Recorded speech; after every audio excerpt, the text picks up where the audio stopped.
à une solution consensuelle. Je vous remercie. Merci. Madame Mélin, pour le Rassemblement national. Merci Madame la Présidente. Merci Messieurs les rapporteurs pour votre deuxième présentation de votre rapport qui est très intéressant, je dois le dire.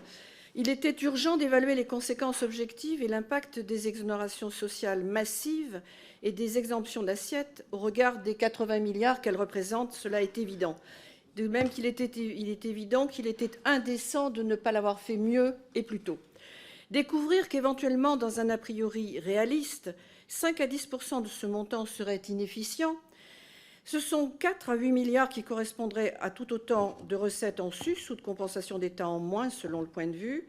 C'est d'ailleurs aussi le montant d'économie espéré dans les mesures présentées par le ministre des Comptes publics ces jours-ci. Les allègements généraux vont retenir mon attention. C'est un des 3 piliers de votre étude. Il représente les 3/4 des niches sociales rapportées au ROPS et 96% rapportés au secteur privé. Il profiterait en particulier aux petites entreprises, que nous soutenons bien évidemment, et porte avant tout sur les bas salaires de 1 à 1 à 6 SMIC. Selon vous, ce ne serait pas un mécanisme de trappe à bas salaire, et c'est là que nous ne partageons pas votre avis. Car les secteurs concernés sont évidemment des secteurs en tension aujourd'hui, l'hôtellerie, la restauration, les services administratifs et de soutien.